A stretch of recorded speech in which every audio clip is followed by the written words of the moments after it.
Thanks everyone for coming along to the Juniors in Focus session. Just by way of a brief introduction this morning. So my name's Stinson, the Executive Manager of Bowls with the team there at Bowls New South Wales. Across here at the front desk, we have some other presenters that will come up at different stages throughout this morning. So firstly, Brett Hughes, to my left here, is one of the club support managers for Bowls Australia and has a wide array of clubs that he looks after on his portfolio, and he'll delve into that a little bit more throughout the course of the session. Immediately to Brett's left is Gavin Holburn. Gavin, a member of our State Junior Committee, and is also involved as an employee with the club at Club Maryland. So welcome to Gavin, and he'll have some great insights on our junior pathways and programs that happen at state level, as well as his experience via his club background as well. And across there on the left, Wayne Deere, President of Old Bar Beach Bowling Club.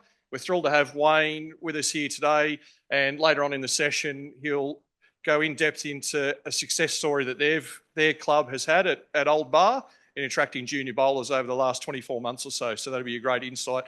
And of course, Tricia here from our team at Bowls New South Wales, which will help conduct our session and run our presentation.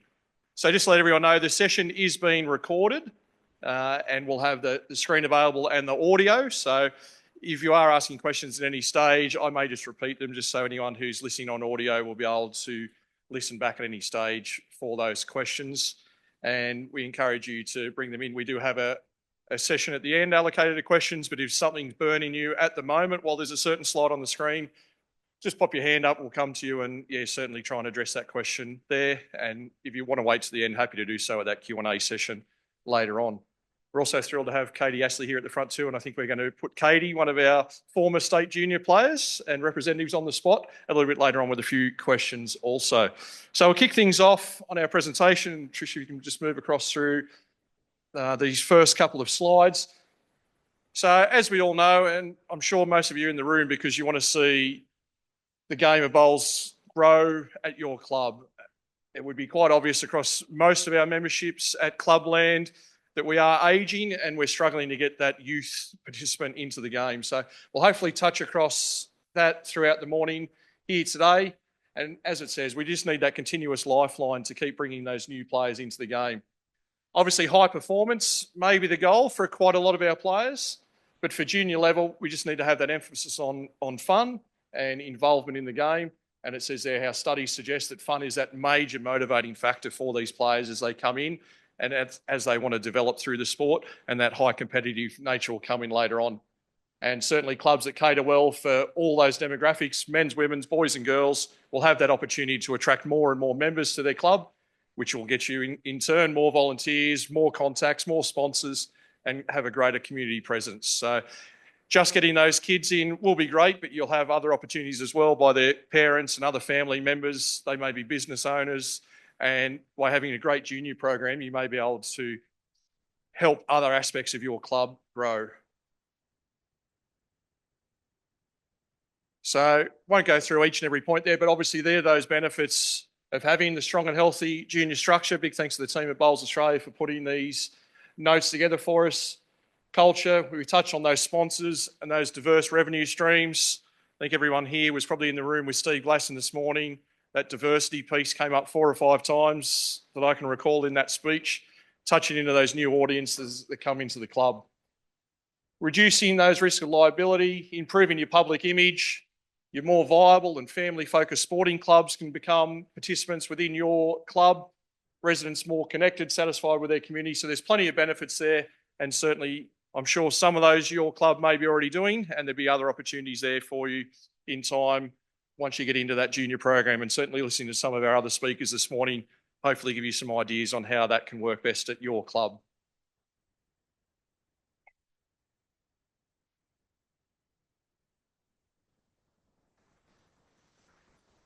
So how can we get these juniors involved at our club?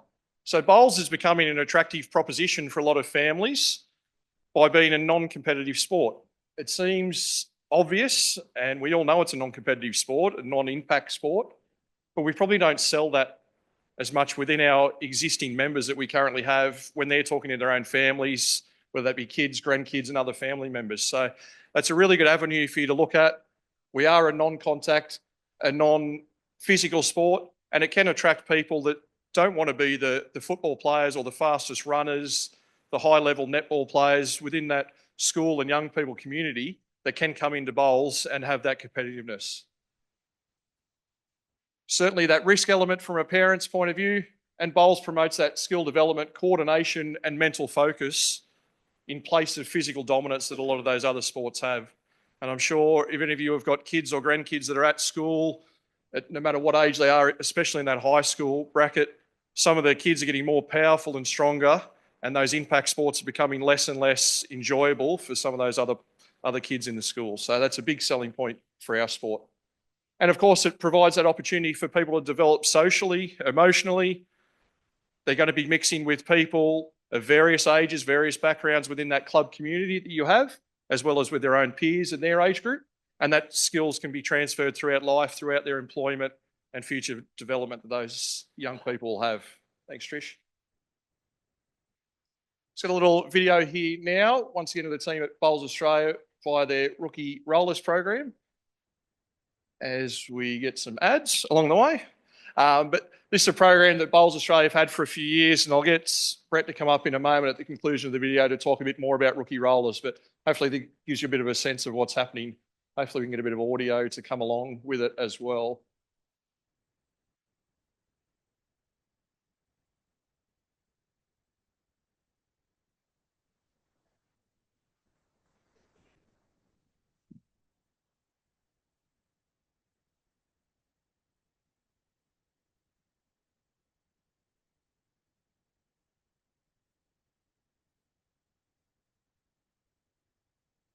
Yeah, certainly anyone who wants to get that link, as Trish said.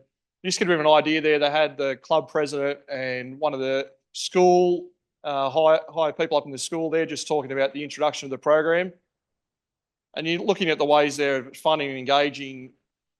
There's the bowls element of skill. They're still down and rolling a bowl, but in the non-traditional format, instead of just coming to a club and rolling a bowl 30 metres down the other end of the green, they're showing them the skills of bowls in probably a bit of a more fun and engaging manner for those younger people. And this was taken from Victoria at Flemington Kensington Bowling Club, their president there on screen. They're showing those techniques and plenty of targets.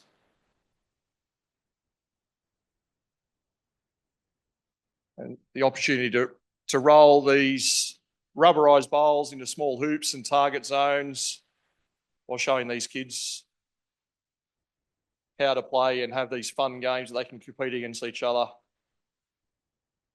They mentioned in this video about the opportunity for girls to participate against boys, which doesn't happen in a lot of those other school sports. It's a great feature, again, of our sport. And just want to try and get to the session where they've got a few of these target things up just to sort of show some of the avenues that they're using, these non-traditional formats. It'll come through in a moment. And then once we get through some of those targets, we might end that video, Trish. Apologies for the audio. Wouldn't be fun if it was smooth, was it? I heard Steve talk about turning up 24 hours early. Maybe we could have got Steve to work on this audio yesterday when he was here. There you see some of those target kits that are part of the Rookie Rollers that Brett will touch on. More that carnival style thing where they can roll bowls into a target area, score different point zones, just to keep them all excited. So we might end that video there, Trish. I think it's mainly just speaking from there on in. And I'll introduce Brett Hughes from Bowls Australia to talk a little bit more about that Rookie Roller program. Thanks, Brett. Awesome, Lee. Thanks very much. Thanks for having me here today. Look, the Rookie Rollers program is Bowls Australia's primary participation program. We introduced the Rookie Rollers kit in the sports to primary schools. Rookie Rollers replaces the traditional game of bowls. So as you can see up there, you've got a carry bag, 32 lightweighted rubber bowls. So they've got an indent in them, so they are a bias.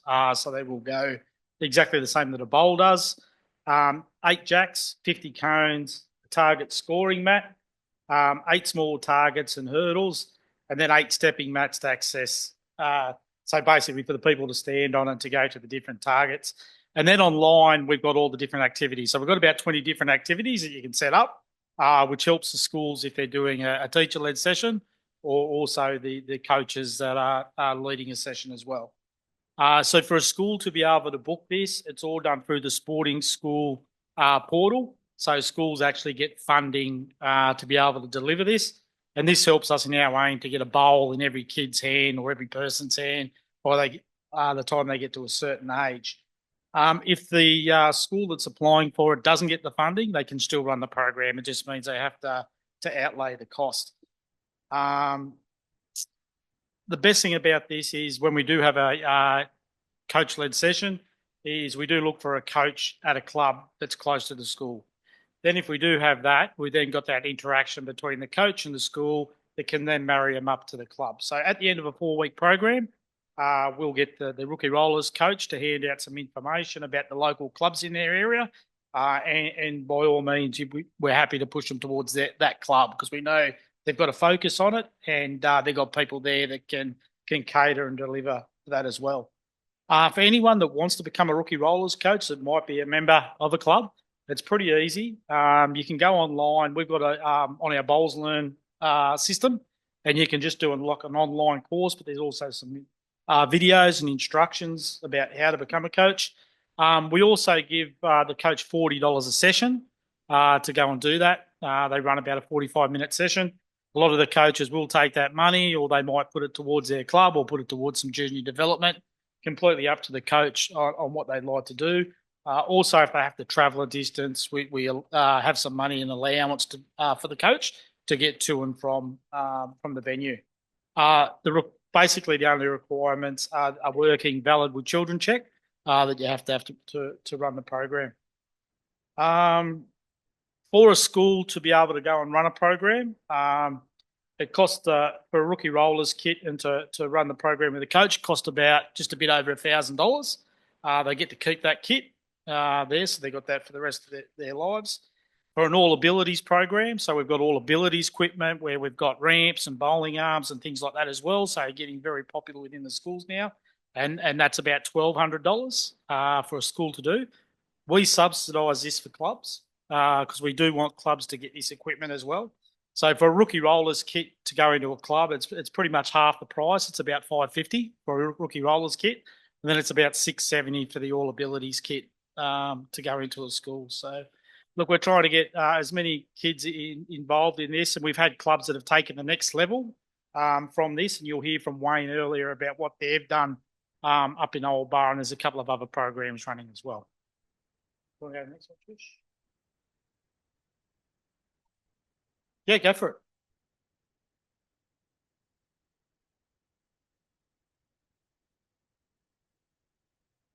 Yeah, so you've got the rookie rollers kit, yeah, and then the wedge comes separately. So when we originally done this, there was no wedge there, so it's something that we've introduced after doing a bit of a review. So yeah, the wedge is about $145, I think it is. Yeah, but you can order that separately. Thanks, Trish. A way for clubs to look at doing this too, and I know this grant's going to open very soon. It's a local sports grant for the Office of New South Wales Sport. So this grant's available basically around participation, places and spaces, and sustainability. So basically, they give up to 4.65 million, and each electorate gets $50,000 to put towards sporting groups, schools, whoever basically applies for it. This is a great grant for clubs to apply if they want a rookie rollers kit, if they want to purchase new bowls for junior development, or they need any equipment or clothing, things like that at all. It's also available to host events. So if you're looking to hold events, it's a perfect grant to apply for. I wrote a grant myself for my club, Hillsdale, last year, and we got 12 new sets of bowls for junior development, which we're working with some schools now. I know that there's about 6 clubs that I've worked with over the past 12 months that have been successful in grants, where I'm happy to share those grants as well. So if any club would like a copy of that grant, more than happy to share it. I just say when you do put it in, make sure you take the name of the club out. The club didn't and submitted it. They still got the grant, but yeah, so you just got to be careful of that. But more than happy to help in any way. My business cards are here for BA with my email and that, but I'm happy to talk to you afterwards as well. But yeah, happy to help any club out that wants to go down that avenue. Thanks, Lee. Just before you head back, Brett, do you just want to run through with yourself and Jason sort of the areas of the state that you guys cover with your role, and that might help some of the clubs of where to direct those questions in the future? Sure, mate. Yeah. So basically, in the New South Wales area, I cover 195 clubs. So I do the role of the club support manager and also the head of club support. But I've got from the Central Coast all the way down to the South Coast.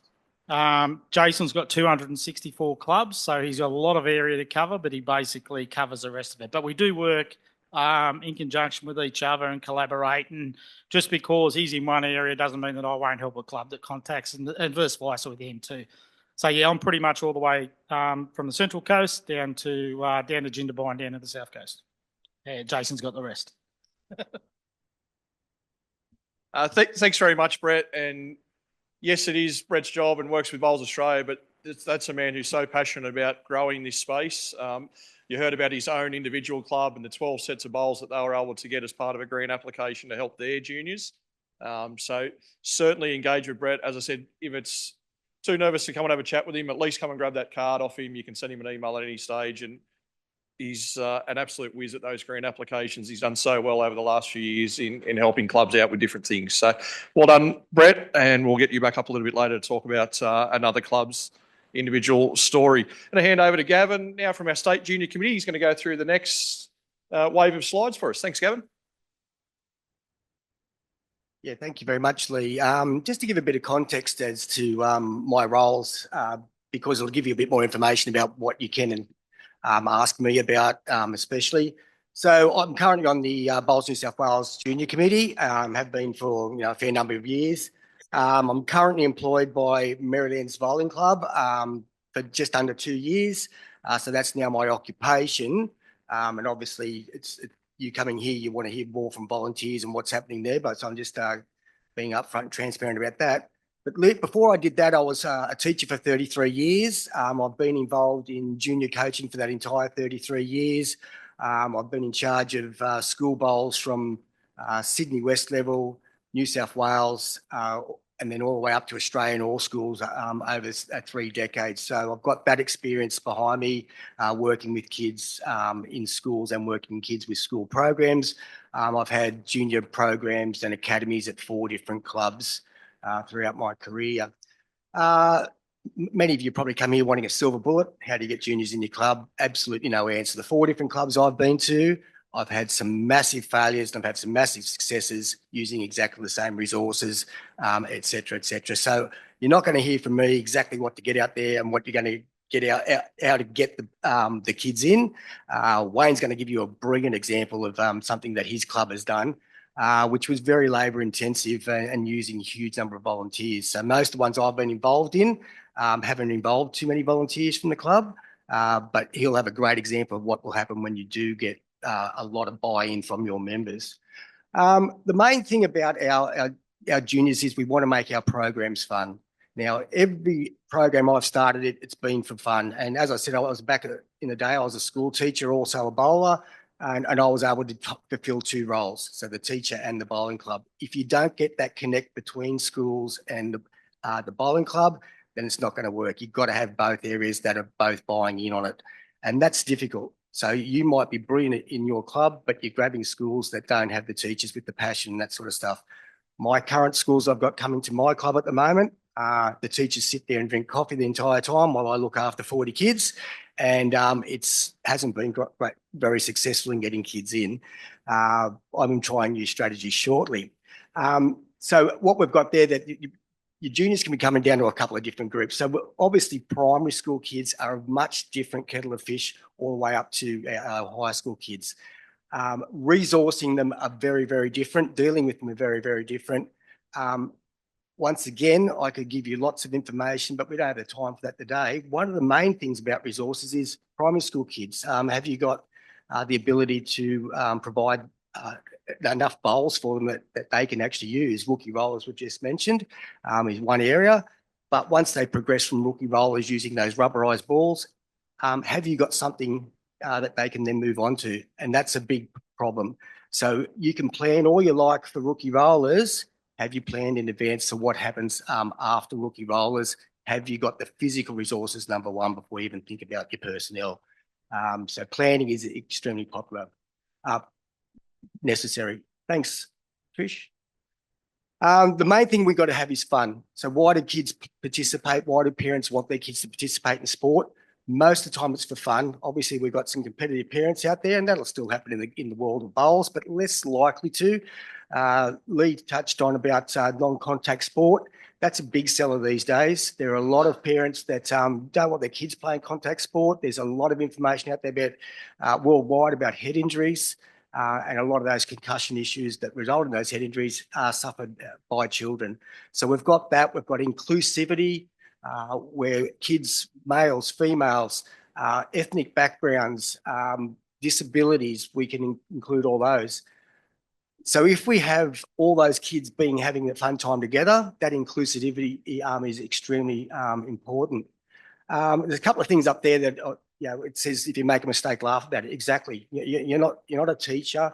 You're not a state level coach or an international. We all make mistakes. Just laugh it off, have a bit of fun, and have that bit to start with. What I would like to say is every single one of my programs has started off being a fun program. So nearly all the kids that I've had in my programs over the years have been kids that didn't really fit in at school. And we said, well, let's come down, let's try bowls. And then nearly every single one of them has wanted to go on to higher levels. They became more outgoing because they've now got people around them that are very similar. So that might be one target audience, but you might have another target audience, which is elite stuff. So you've just got to work it out. All of my kids wanted to go down the elite path in the end, but they nearly all started from a pathway of just having a bit of fun and having that activity. Can you do it all? The answer is yes, but probably not by yourself, because if you've got brand newies, primary school kids, you've got intermediate ones, and you've got state level players in the one club and you're the only person running it, it's not going to work smoothly. So pre-planning is extremely important. And obviously, there's a few things up there about, as we said, making it fun. They're all just normal things that I'm sure you're all aware of. Thanks, Trish.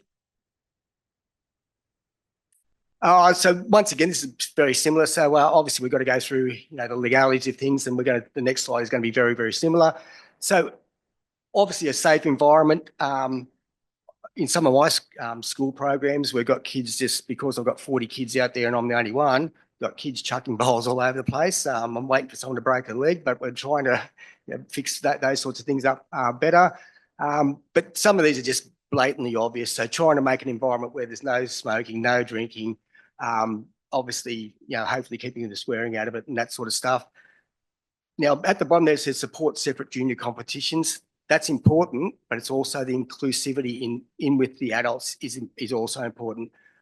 Most of the clubs I've worked with, the junior program has been a separate program to the bowls club, and that doesn't work long term. So unless the bowls club is including that junior program and ensuring that there is that connection in between, it's not going to be overly successful. And I've got Katie here later on. She'll mention a couple of things about what's happened in her experiences as well. She's now in an environment where not me as the employee, but the board and the CEO of our club have ensured that program is inclusive of the junior program is included in all activities within the club. Thanks, Trish. Obviously, Lee touched on about the working with children's check. That's something that's fairly easily done these days. You just got to get your online, apply for it, get your ID, get down to Service New South Wales, and it's all sorted out. So if you're doing it as a volunteer, it's free. If you're doing it because you're a paid member of a club, then there is a cost involved. Thanks, Trish. And I think that might be, last one for me, I think. Once again, an obvious one, photography, video, need to have permission from the parents and the families. It mentions up there that there is legalities regarding that. So just making sure that you do the right thing by your kids. If you're using social media and that sort of stuff, make sure you've got those permissions in place. I think that might be it, Trish. What's the next one? Yes, Lee. Thanks, Gavin. Yeah, and obviously just going back on that last slide about the videos and photography that you may do, there's no doubt in the world that once you have things up and running and going well at your club that you will want to promote, you will want to advertise. That's just checking a box to make sure that there's nothing come back on your clubs. And they're simple forms. I think Wayne's going to talk about it throughout his session about what they just did at your club, just having a form there for those sign off of each parent when you're going to use those images, because promotion's the key, but yeah, just that we're doing the right thing. So Bowls New South Wales has an inter-school challenge competition. So this was introduced a few years ago to try and get more people into the game. So it's a triples format competition. It goes to that BPL style short sets play format that was mentioned in Steve's address earlier on this morning. And the real benefit to it is that there's only one registered bowler as a maximum allowed in each side. So the key thing here is that we're trying to get is those bowlers that we currently already have to get a couple of their schoolmates and get involved. And for those that aren't bowlers whatsoever, they're not intimidated by having to play against 3 full-time bowlers that are already in the system, and probably that competitive nature would show out, and the scores would be out. So having that system in place, as we said, schools partner with a local bowling club. Just by a bit of a way of show of hands, so that people in the room today, have you got a relationship with any schools and clubs? Yeah, you've got a few. Oh, 3, fantastic. Well done. Yeah, so this is an avenue that you may be able to talk to those schools. It's a statewide event. They run within their school level to find a school champion, a team of 3. They'll then go on to a regional-based event, and depending on what part of the state you are from, how that will look, whether you're in metro or regional areas. So those school winners will come together, and then there's a state finals. So we had our state finals at Maryland's a few weeks ago. Yes.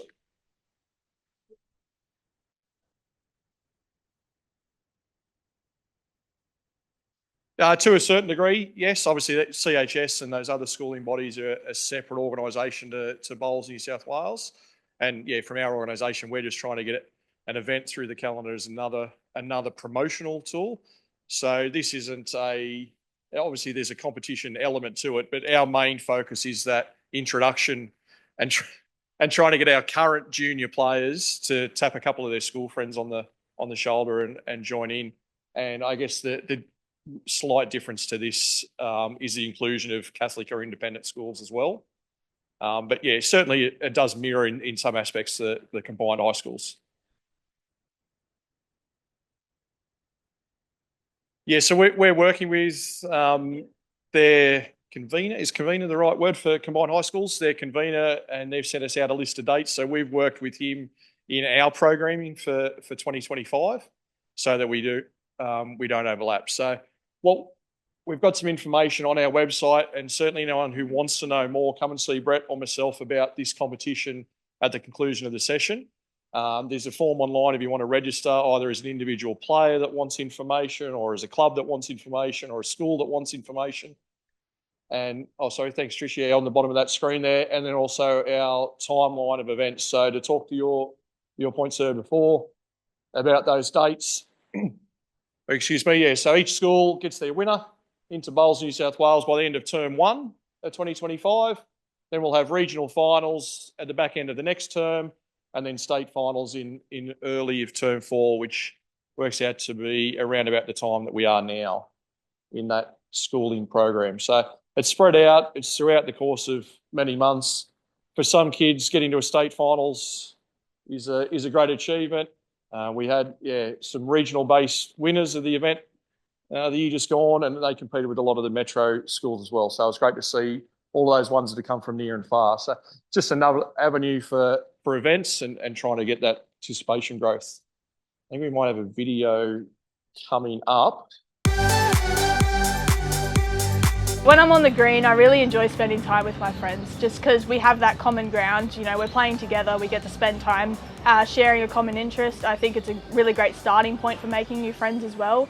You get to meet new people just all across the country. You've all got that common ground, and it's really great to mingle with new people. Playing lawn bowls, I got into it kind of as a joke. It was like Mr. Porter, one of my teachers, he did this thing every Friday afternoon. We'd go down to Savannah, our bowls club, and we'd skip period 4 and 5. And I looked at my timetable and I saw, oh yeah, English, science, done, sweet as, I'll just skip it. And then as we got onto it, my coach Lindsay, he said that we were pretty good, me and my mates, and it started gradually going from there. And now we're here, so yeah.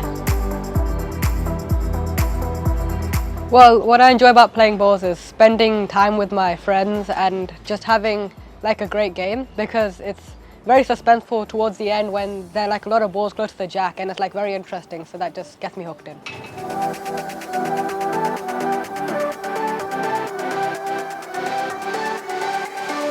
Lawn bowls is definitely harder than what I expected, because when I started lawn bowls, I thought it was just like bowling a ball towards another ball and seeing how close you can get, and I thought it'd be similar to 10-pin bowling, but it was quite the opposite. You had to see how it curves, and you had to have a lot of strategy to actually win the game. My experience at the Inter-School Challenge, it's so pumped. Like, everyone here is just willing to have a go. We're all like confident, all pumping each other up, and no one's mean to each other. If you do a bad bowl, it doesn't matter next end.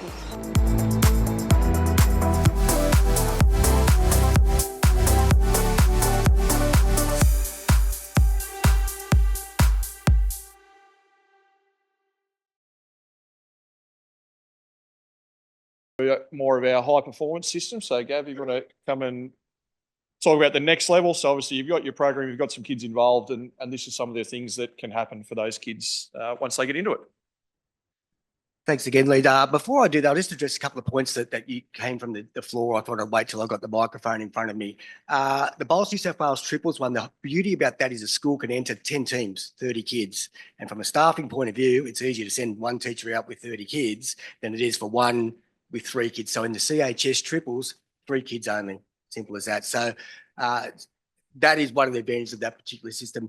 Look, I'm not going to talk too much about the junior pathways, because we are getting a bit late. We've got some really good success stories, which I think is what you guys really want.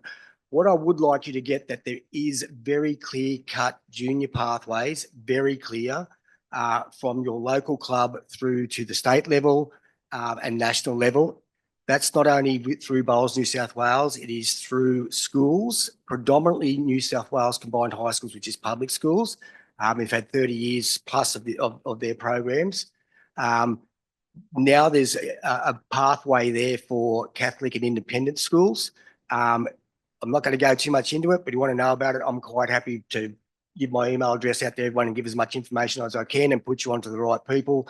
But if you know more about the pathways, you can better prepare your players that you develop to get to where they may want to get in the future. So, you know, young Katie down the front here, she started off as a little tiny 11-year-old when I first met her. She was always taller than me, and that's not surprising. She's now an Australian champion. She's in the New South Wales under 25s. She's been through the school system and won national titles and all Australian representation in schools, coming from a little country town to where she is now. And we'll hear a bit more about that later on. I think that's the only slide for that one. Yeah, so thank you. I'll answer any questions later on.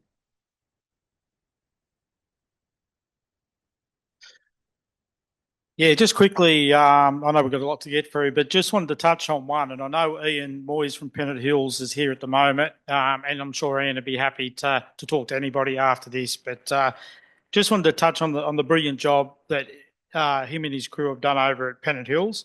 So 𝐒𝐞𝐬𝐬𝐬 decided to begin a zone in a school competition because of the success of bowls as a school sport for Pennant Hills over the recent years. On a Thursdays throughout the winter, they had 8 of the 𝐒𝐞𝐬𝐬𝐬 schools, being Carlingford, Chatswood, Cherrybrook, Golston, Kalara, Pennant Hills and St Ives and Turramurra. So they all competed. How it began was 2 weeks of coaching, instruction and practice between the 8 schools, and then they had a 1-week trial. So over that period, they had 110 students playing bowls each week. They'd done that providing 4 teams of triples. They already had the structure there from the practice, so they knew what to do. They'd done that in May, June, and then come back and finish the last 2 rounds in July after the school holidays. And Pennant Hills had 5 to 6 volunteers, coaches that helped with the process, and the school's also had some coaches as well. From this, Ian's started his own junior youth tournaments up at Pennant Hills, and done an absolutely brilliant job with that and promoting and trying to get some of the school kids that aren't actually junior members at a club to come in and have some form of competition. So the last one, I think, was in October, Ian, and they had a great turnout. They had people from Pennant Hills, Warrawee, Camden, Picton, Padstow, Merrylands, Batto Bay, Arimba, The Entrance and Belrose. But they also had, more importantly, people from Epping Boys High School and Normanhurst High School, which you've seen earlier there on the video. So they played pairs and triples with 5 ends and sectional matches, then a semi-final and final. So Ian can tell you how the standard has improved over the months that the kids have been playing. And it's just an absolutely fantastic success story of what a club's done. So I'm sure Ian will be happy to touch on that with anyone that wants to talk after this session, and I'd also be happy to as well. Thanks, Brett. And we've certainly saved our best part of the presentation until last. There's no doubt about that. The story at Old Bar came across my desk about 18 months ago when I was new to the role at Bowls New South Wales, and what they were doing up there. It was probably towards their infancy at that stage, and it's gone in leaps and bounds. So I'm going to hand over, as we said, to the president of Old Bar, Wayne Deere, to run through what their club's done from early stages and their planning into where it is now. Thanks, Wayne. Appreciate you being here. Thanks so much, Lou. Thanks so much for inviting us to come along and make our presentation today.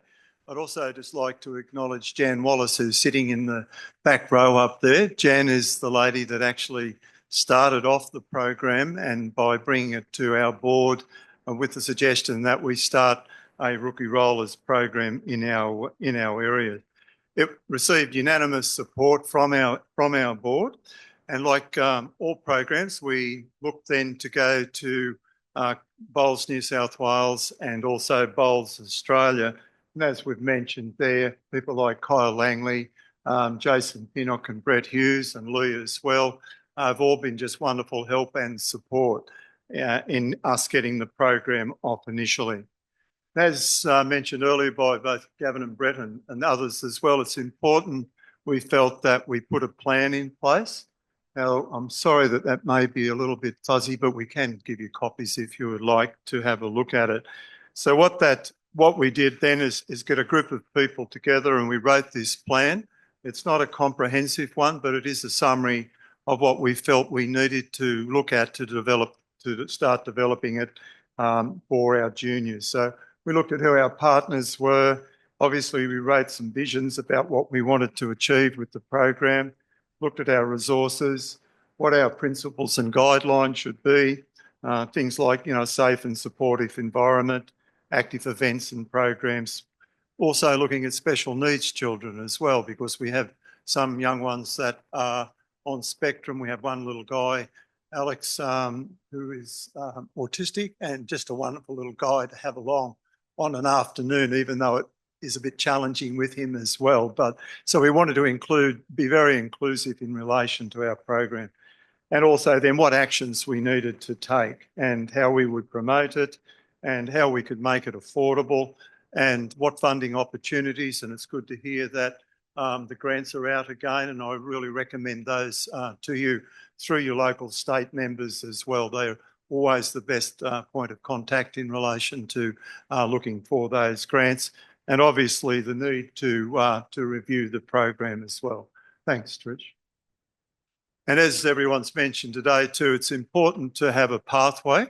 And so we developed a pathway based on 5 steps or phases.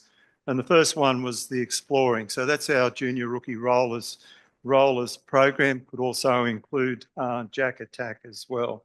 So these are the modified games, game-based fun activity for the kids. And then we went on and thought, well, after that, where do we go to? The next stage, obviously, is developing those young players. So we now have 2 squads in place. Our advanced squad is called the Dolphins, and Jan came up with our intermediate squad name this afternoon, which will be the Otters, as well as we're travelling down today. And then obviously those are the next phase from the rookie rollers. After that, we thought that we need to then bring those ones along and get them involved in our local competitions and be mentored by bowlers within our club, both in our ladies and our men's clubs as well. So we've called that group the emerging, and then the specialising, where they would then be chosen in teams at district level or at regional level or inter-club level as well. Again, being supported by the adults, and we thought that that was another way of ensuring that these young ones have a way of progressing. And then obviously, like Katie has here, get to that state level and national level as well. So, and it's just wonderful to see her here today, which is a result of where you started, I think, right way back as a young one as well. So we put that together so parents, kids, everybody knows exactly where you can go to, how far you'd like to go to, and what our pathway is. So just a quick overview of our program. We run it on a weekly basis. It's on a Friday afternoon from 5 till 7 o'clock at our club. We started the program back in March 2023. We now have just on 100 children registered in relation to our program, and the program is run by some 25 volunteers, and I'll talk a little bit more about that in a couple of moments because it's essential to have your volunteers. The other thing too that has been mentioned today and is really important is to engage your local school. I'm not sure how many people have been to Old Bar. Has anybody been to Old Bar? Ah, that's good. Well done. So it's a population of about 6,500 people. We're a coastal village. It's growing. Everybody's found us, unfortunately, or fortunately. But we have a really wonderful school there, Old Bar Public School. There's just over 500 students attend that. And Jan and I initially went and spoke to the principal and then to the administrative officer, and we were referred on to the sports coordinator. And that's the person you really need to have a talk to. And they've just been wonderful support as well. And whilst we don't have a program in the school itself, we're in regular contact with them, and they've just been tremendous in helping us get the information out through newsletters and on their social media and Facebook pages, etc. as well. So they're really important to the program. The age groups, we look at 5 to 15 years. We'll take some older, but we think 5 is the best age to start at because of kids' concentration levels and being able to have them so as that they are able to learn. We average from 30 to 50 children each week. Last week we had 45, which is around about what we have each week. And as I mentioned earlier, we run the program for 2 hours. Part of the afternoon too is the kids, after the 2 hours is up, around 7 o'clock, they all come off and they all get a meal together and sit down together. There's no registration that is required for a term. We actually register all the kids on a weekly basis. So that's why the numbers will vary. And we felt that that was the best way for us to go in trying to make sure that everybody is welcome and that you're not locked into on a term basis as well. Takes a fair bit of work for our ladies that do the registration each week, but it's important as well. So how did we do it? As I've mentioned, the really important thing are the volunteers. And as has been mentioned previously too, you must make sure that the games are fun and are interactive and the children are enjoying themselves. We looked at the price and the cost from a club point of view, but also from a parent's point of view particularly, and I'll talk a little bit more about that in a moment. So it's important to make the program affordable and value for money. And as we've mentioned, to have the pathways for progressions for the young ones. So our volunteers, thanks Trish. Next slide. Thank you. As I mentioned, we have some 25 volunteers, and predominantly they come from our ladies and men's bowling clubs. As everybody knows, volunteers are the most precious and wonderful people that support you. So each week we have on a roster, and we need at least 17 people each week to run all of the activities. So as has also been mentioned before, just for the legal requirements, etc., everyone needs to have a working with children check, and we also have forms that relate to taking photos and videos and things such as that. So the volunteers, registrations, they all come in the afternoon. We get the kids registered, take their names, what order they want for their meals, and then they come out onto the bowling greens. So our rookie rollers are all the game-based activities that we have put together, and we also have one of the kits that Jason mentioned, yes, was. And so we have one of those, plus the activity sheets that go along with those two are really worthwhile obtaining if you're going to be running these programs. And we've always adapted the games as well. So then the two squads, as we were mentioning, the intermediate and the Dolphin squad, are then run by, we have a qualified coach at our club, and then we have other senior players, A-grade players that are able to, sorry if I've gone quick, you're right, other players that volunteer and help with the young ones in both of those squads as well. So the next one. Okay. Was the session planner. Sorry, if you don't mind coming back one. Sorry, Trish. Yeah. So making it fun and interactive, which we've all mentioned today, and is really important in relation to getting the kids along and having a really good time. The program's structured around having 5-10 minutes of warm-up games, and that's also the opportunity. We play a little game called Form a Group, where you call out the number and you get those number of kiddies into the group, so you know that you're going to have 5 or 6, or depending on the number of activities and the number of children you have. So we always have an adult to about 4 to 6 children. Anything above that is really difficult to maintain and to provide sufficient time to give to the kids at each of the activities. So we have about 10, and that'll be the one after this one.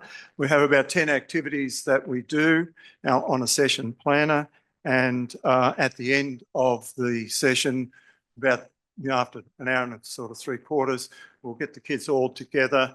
They'll play some other games then as wind-up games, and we also have a game of Spider, which I think everybody is familiar. And we break those up into the 2 age groups, 5 to 7, and then 8 and above. And they all have name tags on them, little stickers. The reason for that, they can put that on the bowl, then they bowl the bowl, who gets closest to it.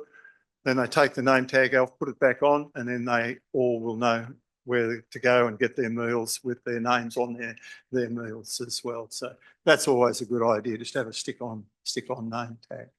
So that's and we also do a sportsman of the week, or a sports person of the week as well. We have a trophy that is handed out in each of those age groups to a boy and girl. They take that home for a week, for they're the ones that have shown, good sportsmanship on that day and tried and done well. So that's a typical session planner that we have developed, and it just talks about the equipment that we will need, what our start out activities will be. The get into it is actually the rookie rollers activities, some 10 there as you can see. Then what our finish up will be, and also then any class management issues and things such as that. Now that program or that session planner is reviewed about every 6 to 8 weeks. We just run the program through the school holiday period. We always have a break over the holidays because we certainly don't want to burn volunteers out, because there's a lot of work each week. And it's also a good break for the kids as well, and they come back enthusiastic after having a break. So that session planner is reviewed after the school term, or if we think it's necessary, we'll adapt and add them during the term too. We also meet as a group. All of our volunteers meet as a group about every 3 months, just to review the program, see how things are going, what we can improve on, what we haven't done as well as we should, or if there's any management issues in relation to the program itself. So the next one is just on affordability. So the cost per child is just $10 a week, and that is subsidised by the club as well. If there's more than 2 children in the family, then we only charge an additional $5 per child. The cost covers everything on the afternoon, the rookie rollers program, the squad activities, and the dinner that the children have. And a dinner comprises a club meal, a drink, and an ice cream. So it's another part of the young ones being able to gather around with their parents and just socialise as well. The pathways for progression. We're up to phase 3 at this stage, which is where we are looking at the emerging children. We've done the rookie rollers, we've done the intermediate stage, and so that's where we are at this point in time. The children, as we mentioned, receive in both the intermediate and the Dolphins squad receive coaching by qualified coaches and good bowlers that have the ability to coach young ones. And our ratio there is around, we'll have 2 coaches to about 8 children, or we'll split them up 1 to 4, no more than 6 children per coach as well. And they also get, if they're in the squad, they get a T-shirt or a polo shirt, I should say, and a cap as well. All of the other young ones all get a rookie rollers cap. And we also have a presentation at the end of the year in December, and prizes are given out at that as well. And parents are all invited along to that event too. The benefits, and this has been mentioned a number of times this afternoon, is that children learn the sport of bowls in a fun and interactive way.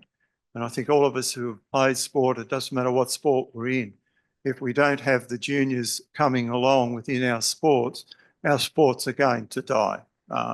That's evident in so many sports. So that's, the sole purpose is to get the young ones involved into the game, get them enjoying it, and end up like Katie as the national champions at some stage. The other thing, obviously, is just the friendships that the young ones make. It's because some of the children come from Taree as well, which is 17 odd minutes away, and other schools and other places within our locality. So there's lots of interaction socially, which is another great thing for the development of young people. And at our club, we have 2 bowling greens, and one has a mini golf on 1/3 of that, and outside seating, etc. So it's a great place for all the parents to come to and have a beer or a glass of wine, and just meet and connect with one another too. And I think our community, it's not a large community, 6,500 people. It benefits as well, I think, very much so. We've been very fortunate to have a lot of local businesses help us with sponsors of shirts and caps and all sorts of other things and activities that we do run. Our volunteers, as I mentioned from the beginning, are essential to the success of the program.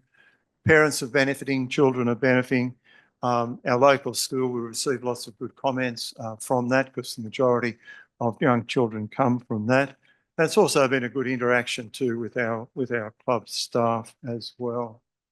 That's just one comment that you can read there that we have received amongst many others as well, and just reinforces again that connection that it has with the community, plus the children learning some skills, and also the benefits that there are for the young ones.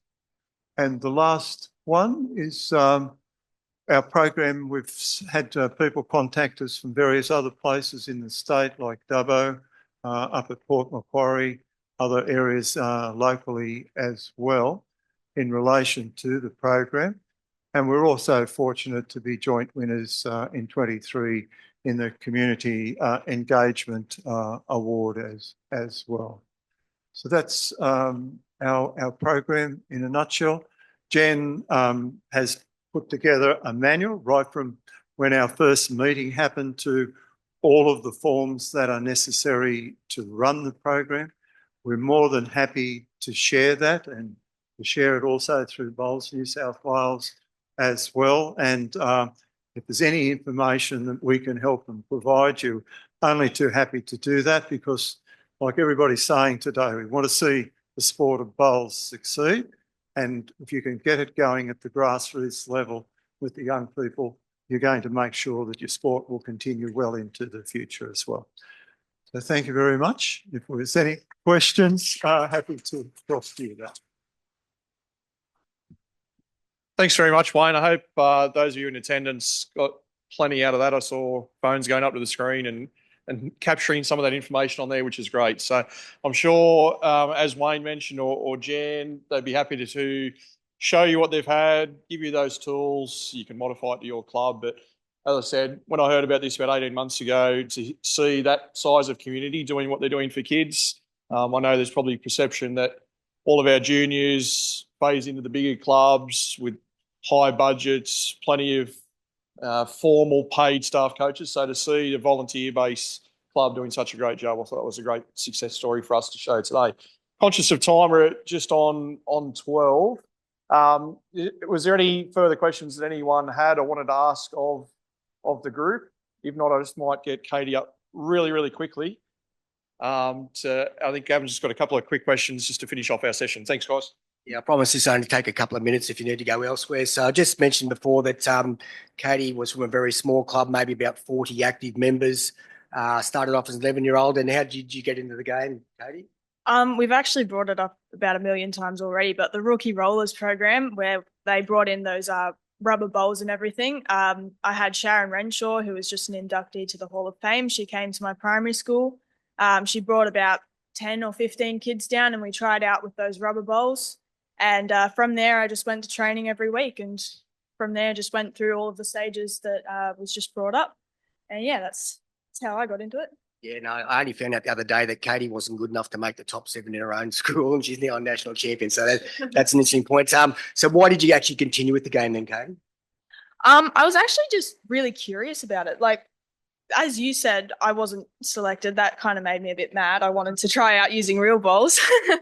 So as I tried it out further, I kept playing these local events at the club and all these zone events, and I went, it's actually kind of fun. And then I met Gavin and I played all of these things with him, learnt more about the game. I found it quite enjoyable. I found it really satisfying when you started to get better at the game as well. So I think doing all those things leading up to it are really beneficial, especially starting at the younger age, especially in primary school and all that. Yeah. Thanks, Katie. Katie's lie detector 1 and Mum Jenny down here's lie detector 2. I've known them for 7 odd years, and they've been involved in 3 different programs, and they wouldn't say a good word about me, even if I asked to. No, not quite. So what I do want to say is Katie's been to 3 different clubs. The first one was about 40 active members. She went to another club which actually has well over 100 active members. She's now at Maryland's with about the similar sort of numbers of members. So, Katie, why did you change at each occasion? Well, I started at my first just because it was my local club. It was a good start, just meeting new people, getting the hang of the game. But I found at that local club that there wasn't really enough support coming from the club mates. And looking to move forward, when I moved to my second club, I was looking for the support from not only club mates, but also more juniors. So what enticed me coming into that second club was the fact that they already had some sort of junior program running, as well as the fact that it seemed like there were a lot of club members that were interested in developing the junior program as well. I ended up moving from that club as well towards Maryland's because they were getting Gavin's junior academy running as well. So I was hoping to get more experience out of that. And we also found that there's more inclusion from the club mates. And looking back, I've come to notice that there's a bigger difference between the clubs coming from the women's section. So at my first club, I wouldn't see anything at all coming from the women. Moving forward, I think it's about the same. And then at my club here now, I think it's pretty equal among both men and women. So I think starting with the younger juniors, you need to include them from all members of the club, whether that be the higher, say, skips of the pennant sides, that be the regular bycomers, you know, any sort of women that play at the club as well. I think all of them should be inclusive and accept the fact that the juniors can make mistakes and that they aren't perfect World Cup bowlers from the get-go. So I think it's really important to acknowledge and give them the opportunity to learn from those sorts of events as well. Yeah. Yeah, thanks, Katie. And I've got a bunch of juniors that are doing some amazing things at Marylands, and the one thing nearly all of them came from other clubs. The one thing that's in the common factor is that every time they're down there, every time their parents are down there, someone from either the board, the committee, the president, multiple ones of them even come and engage with them every single time. And the other clubs that Katie's been at, never happened. She was never asked once in 2 and 3 years or something at Glenbrook, or shouldn't have said that. Cut that one out. Was never asked once to play with any of the females whatsoever. Every single one of our kids at Marylands have been asked, not forced into it, by platinum players and #1 pennant players to play events, and their performances and their attitudes are just gone up. So engagement from your volunteers is the most important thing I've seen over 30 years. Thanks. Thanks, Gav. Thanks, Katie. Conscious of time. Yeah, just a big round of applause to all our speakers this morning.